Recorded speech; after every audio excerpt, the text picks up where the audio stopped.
when you say to me, what are the things that I learned that transferred into the business world from music is timing is everything. You have to have the sense when things are shifting, right?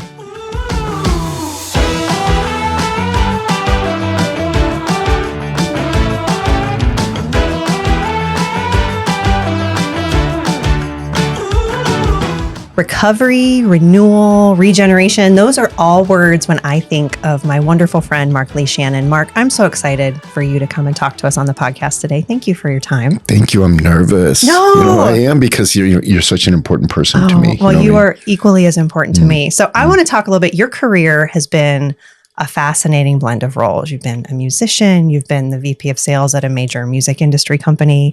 So I want you to kind of tell me, your 25-year tenure as a guitarist with Michael Stanley, all of the things that you've done, how did your experiences in the corporate world, your experiences personally, how did they influence your approach to your music, your creative career? Would you just share your story a little bit? Because it's so beautiful. When people ask me, how did you get where you are? It's because I turned off on a lot of dirt roads.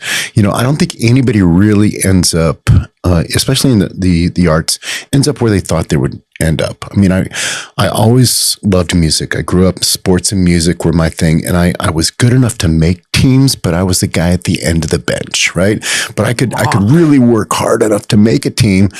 But, I knew early on in high school that there was something about music that was different. And I was lucky enough to have that teacher that saw in me that something I didn't see in myself. I didn't have that confidence growing up. And she entered one of my songs into a Scholastic Writing Awards contest for original song. Wow. And I didn't think anything about it. I just, she said, no, you really should do this.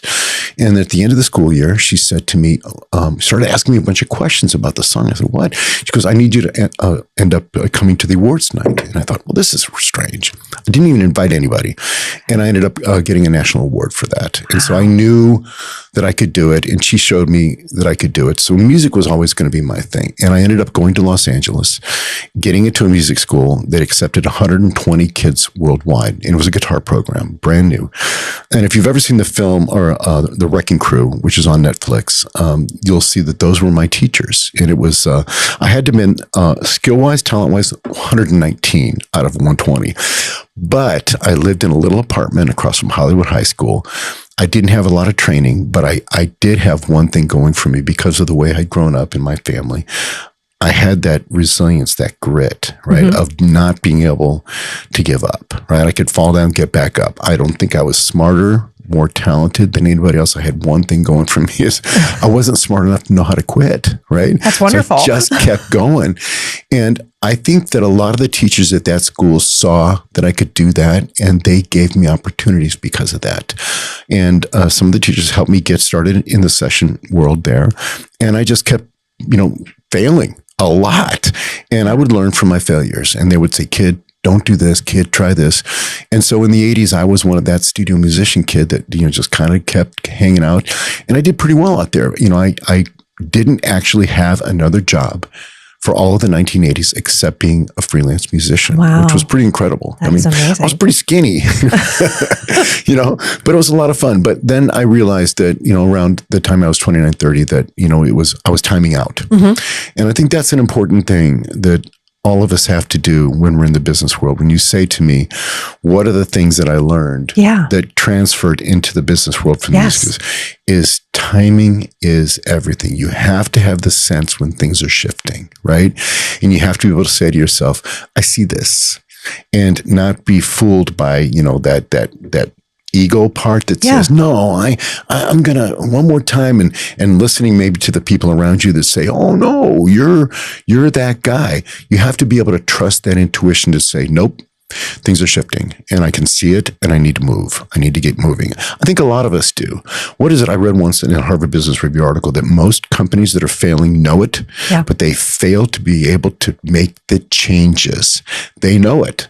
Most board of directors, most office C-suites know when things are going wrong, but for whatever reason, they can't change it. They can't do what they need to do. They know it's happening, but they can't change it.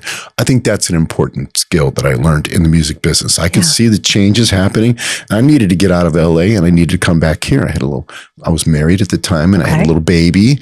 So I came back home to Ohio and I got a job at a music store, and that was miserable because I was just this guy that had said he had done all these things. Right? Yeah. And little did I know that was exactly the thing I needed to have happen to me, because from that job at the music store, I worked and worked and worked. I was doing one-nighters in a band. I was working 60 hours a week running a music store and hating it. I just hated it. But that was my training to be able to get the skills to learn what I needed to know to get the job at Audio-Technica. Wow. Because when they were looking for somebody who had some basic management skills, they also needed somebody that understood the industry, and they were looking for somebody with retail skills.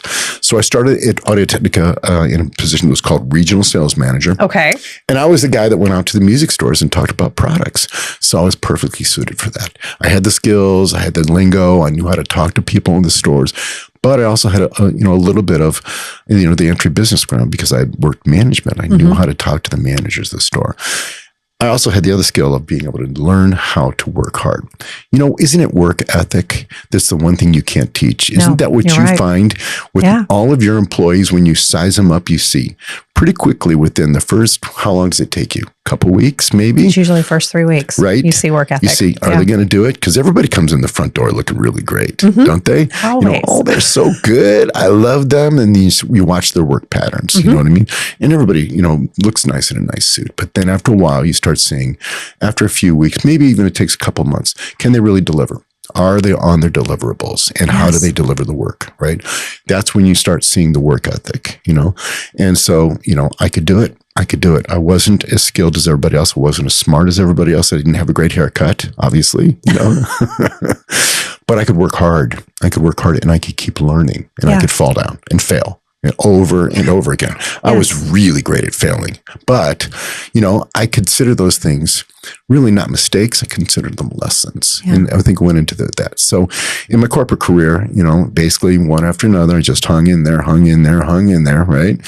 And resilience was just, and then I went from being a regional sales manager to national sales manager, then director of sales for North America, then, basically director of sales for North America and South America for professional products. Okay.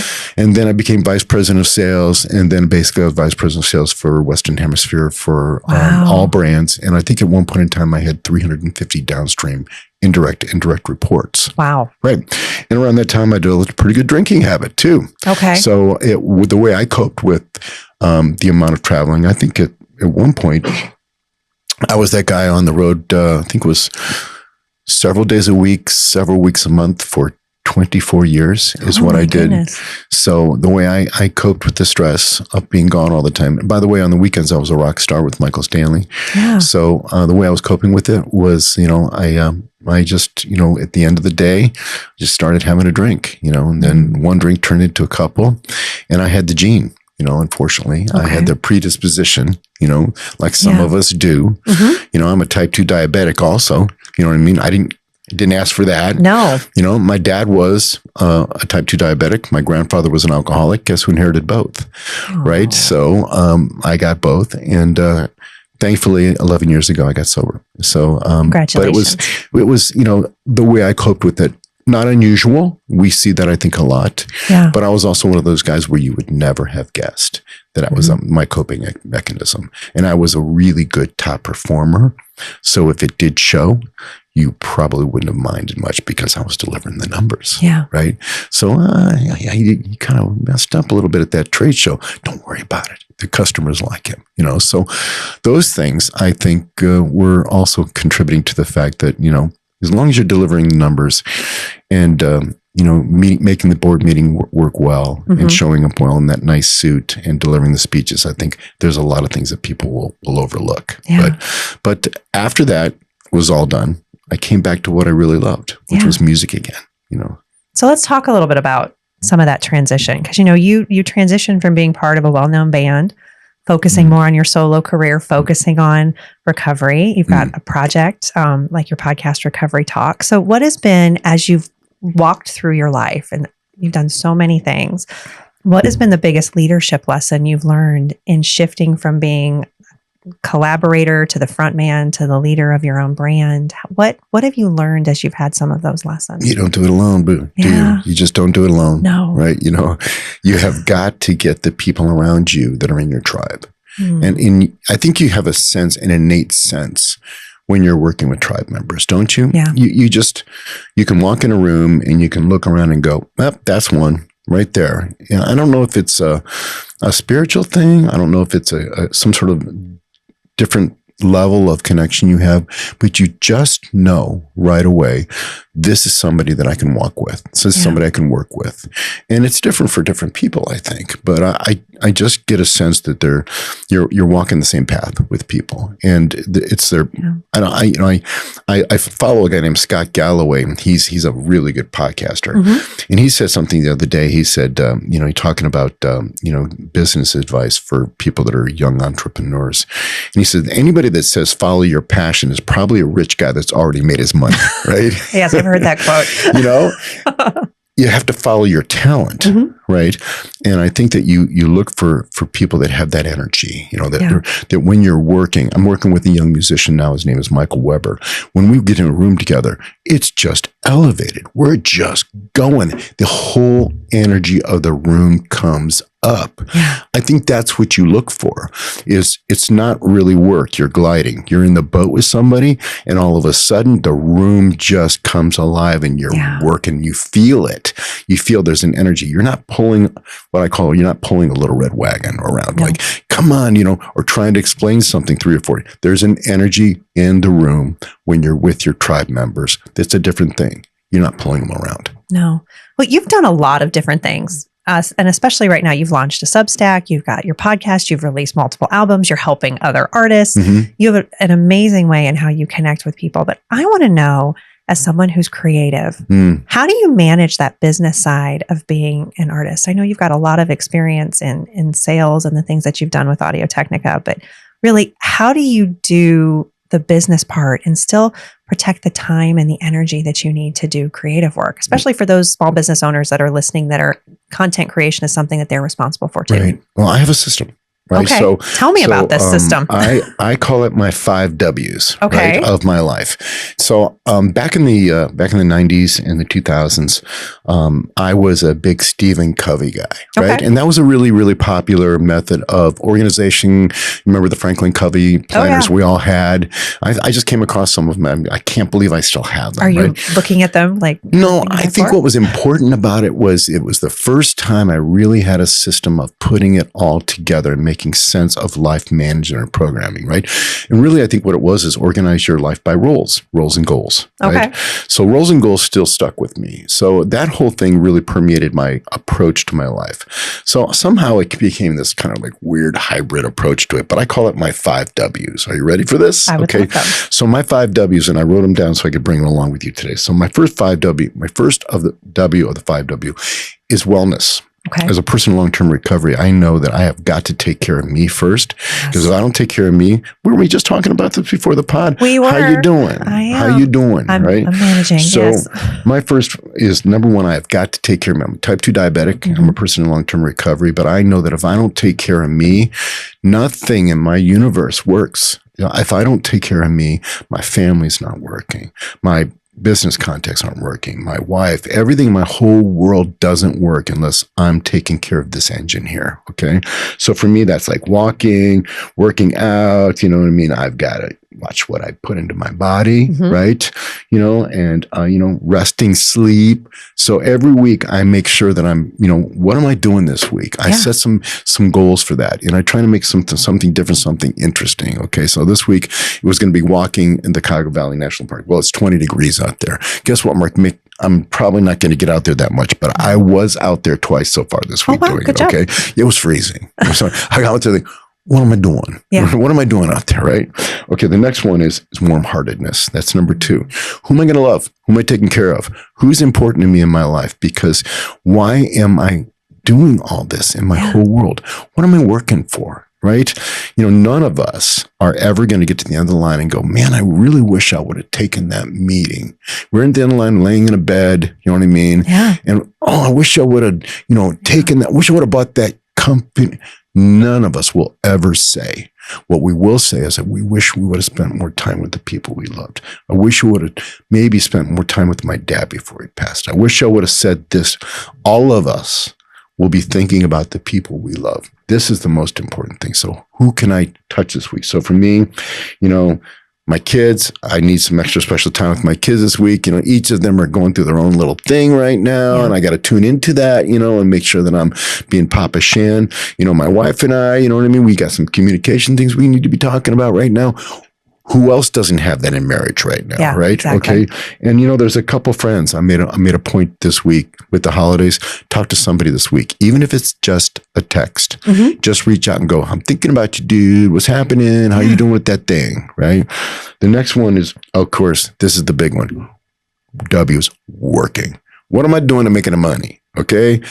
All these things I'm doing. And that's a big list this week because I got a lot of gigs. I'm doing this. I'm doing this. I got this. All those things. What am I doing? How am I doing it? How am I going to get there? Where am I getting it? Okay. Next one is, if my W is wonder. What am I learning? How am I getting to the point? What am I listening to? What are my pods?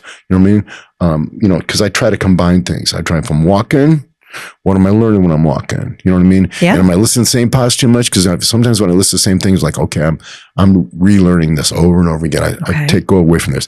What kind of books can I listen to? What else can I do? And if I'm listening to the same thing, same guy too much, no, I'm bored with this. Yeah. So this one, I've got a webinar this week. Funny thing, I'm going to be learning something later today from a friend of mine who's doing a webinar. Yeah. Wow. I've got a book that it's about relationships that I need to be working on. Because you know what? As a husband, I could do some more work. I got some stuff that I need to be working on. Because you know what? I'm a perfectly flawed person. I can do better in some areas. Okay. So some reading also. And the last W is world and community. What am I doing to make my world better, right? Yeah. You and I serve on a board together, right? So we need to be, what are we doing? Is that work meaningful? Am I in, or am I just kind of riding along? Am I in that boat? Am I paddling? Or am I just kind of riding along? Okay, I didn't really have a big report this week in that board. I just showed up with a nice sweater. Did I really pay attention? Was I in? Yeah. Did I do the work, right? Yes. So those are my fish. So these are all really pretty, but here's the most important part. Did I put them in my schedule this week? Was there a place where I said Tuesday at 2:00, I'm doing that? So that's what I do. My first method is, what am I doing? What's important to me in my roles of each of these? Now, did I schedule them? Did I put them in there? Okay. So once I've done that, that's what's important. The other thing that I try to do is I try to set up, and this is important to me, is what is my code? How am I working with my code in my life?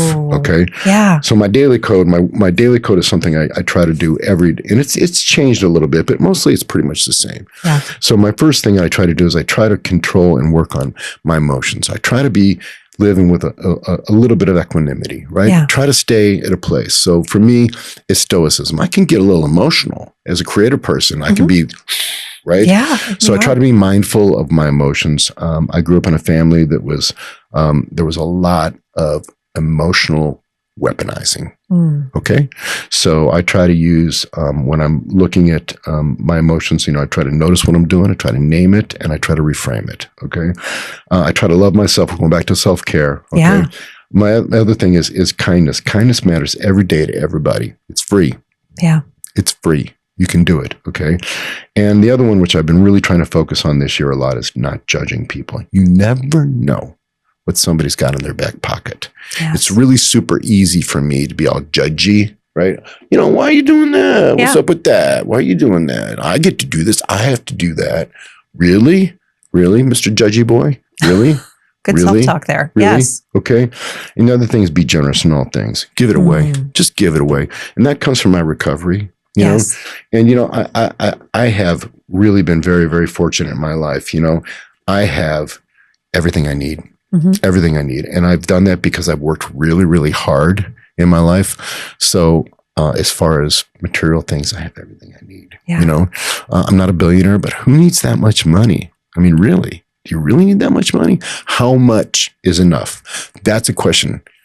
The concept of enough. That's a good question. What is enough? What is enough really for me? It's a good one to ponder. Yeah. How many sweaters do you need? Really? Yeah. How many pairs of really cool shoes do you need? How many guitars? No, wait a minute. We not got to talk about guitars. Okay. We'll take that one off. But so I think that when you talk about, when you really talk about, giving advice, you talk about your business, I think that the most important thing is, what is your system? Yeah. What is your code? What is your discipline? And then once you have that in place, can you be resilient with it? When all things are blown, when all the storm comes at you and everybody's blowing at you from every side, can you stay centered on what your code is? And if you don't have to start with, then you got problems. You can't row. You can't row. I love it. I want to, 2 more questions as we're kind of wrapping up. I want to talk about the world part and the things, you're a certified peer recovery supporter for the Ohio Department of Behavioral Health. Yep. You host the Sober Chronicles. You are very open about your recovery journey. I am always honored to be able to share space with you when you are talking about these things, and especially in how you have such amazing rapport with individuals who are really working on trying to take those first steps into recovery. I want to know how your journey in recovery has influenced you, not just your art and music, but also your personal definition of success and leadership, because to recover is to lead oneself. So would you share that? So one of the things I always remind myself when I'm working a detox or behavioral health ward is that was me. I was sick. And I always thought that I was a person that was just a bad person. You see, because my mindset was, because I couldn't fix me, I, me, my. I always thought, this is my problem. Okay. Leave it up to me. I got this, right? Because I didn't understand fundamentally that what I struggled with was a medical and a mental health issue. I just thought I was a bad person because I couldn't fix myself. And I was hearing around me the stigma of, what's wrong with you? Yeah. Why can't you just drink normally? Dude, just quit it. What's wrong? And, I would have family members who say, what's wrong with you? Why can't you stop this? Don't you see what you're doing to yourself? Don't you see what you're doing to your job? Don't you see what you're doing? And this is what I'm not special, Chrissy. I'm not special at all. This is what everyone deals with when they struggle with substance use disorder or mental health issues. And that's why it's so important for us, the work that we do, is so important for us to be able to get that message out about the stigma of substance use disorder and mental health issue. Most people think they're just not good people. They think, why can't I be like everyone else? What's wrong with me? And my big paradigm shift was the moment that I worked with a grand old dame, and her name was Patty. And she said to me, Mr. Shannon, you're not a bad person. You're a person that needs treatment. Paradigm shift. Yeah. All of a sudden the light went on in my room and I said, oh, I can get well. And I remember that moment very clearly. And so if I can share that with other people, and when I go into detox wards or I work with people or I share my story, I know that by just me telling people, that's what I find out. There might be people out there that'll see themselves in me, and then we can help people. So why wouldn't I want to do that, right? Yeah. Why wouldn't I want to do that? And for me, it's a no-brainer. I can remember when I started writing in Sober Chronicles in the Devil Strip, I had a really good friend of mine who was a very successful business. I went to grade school with, I went to high school with. He said, dude, do you know what you're doing? You're really putting it out there. Are you sure you want to do this? And I thought for a minute, I didn't understand what he meant. Why wouldn't I want to do that? Yeah. And I could see how he would think that. Because of the community we grew up with. I mean, we went to Catholic grade schools together. We went to college prep high schools together. And I could see after a while what he was thinking about, but it just didn't dawn on me that I wouldn't want to share that with somebody, because I realized such a big awareness of I wasn't a bad person. Yeah. I was just a sick guy and I needed to get help. Treatment would make the difference. Why wouldn't you want to share that with people? I'm not special at all. All I'm doing is just telling people, hey, look, guess what? You can get better. Yeah. You can do it. Just give it a go. It doesn't always work. And some of the times, I mean, I will tell you that I had a really difficult time this summer because Mr. Fancy Pants was sitting in front of a lady that was struggling with a very, very difficult diagnosis. And I was being, I can help you. Listen to me. And she was looking at me like I was a crazy person because she was very, very ill. And I was trying to convince her she had a pathway forward. And she was looking at me like, yeah, okay. And I realized, guess what? I'm not Jesus Christ. I can't help people. You know what I mean? All I can do is be a living example of what it can be. And that's what a peer supporter do. We use our live example of being able to say, look at me. Here's what you could do. Try this. And by the way, we can be there to lift a hand out to you if you want to. And we can help you get on the way. I'm not a physician. I'm not a clinician. I'm not a therapist. I'm not a counselor. I'm just a dude that says, I did it. Let me show you what I did. I can't tell you what you do. I don't know your life. I can't tell you what to do, but let me show you what I did. Yeah. And that's what I can do. So, if I can do that and help a couple of people, then I'll feel like maybe my journey will be worthwhile. I always used to say that, you remember those great big pink erasers we got in grade school? So I always feel like maybe if I can help somebody, it'll help me erase a little bit of the stigma that I felt for all those years that held me back. Because if I could go back in a time travel Uber, I would tell myself, listen, you're not a bad person. Oh. You just need to get help and you'll be all right. Because I just didn't believe it. I thought I was just a bad guy. So, yep, that's what I would do. Thank you. So last question, Mark, we ask it to every business leader who's here. What is the thing that you would tell our listeners that they can do to get 1% in their business or in their leadership every day? That's a really tough one to encapsulate, but I would say make sure you got the right people in your boat. No doubt about it. And it's okay to pull over to the side of the river and let some people out. Let them out. Because if you don't have the right people in the boat, you can't get to where you need to go. Stick with your systems. Make sure you're always ready to say to yourself, guess what? The smartest people I know are the people who can say easily, man, I was wrong. Yeah. I need to. Oh, that's good. I totally blew it. I was so wrong. Yes. Let's fix it. Let's do it right. And they have no problem. I've worked with some really incredibly talented people who have no problem going, dude, I so messed that up. Let's fix it. Those are the smart ones, aren't they? Yes. The ones that go, oh, dude, I totally blew it. Yes. Let's fix it. Right? That to me is super, super great business intelligence. Well, Marc, thank you for your time today. I feel like we've gone on such a wide journey in talking about the things that you've accomplished, about your artistic career, talking about your recovery, how to lead an authentic life with your 5 Ws. So thank you for being here, sharing your time, and just sharing space with the audience. Thank you for doing this and being able to offer people a window into how people do it well. That's important. Thank you.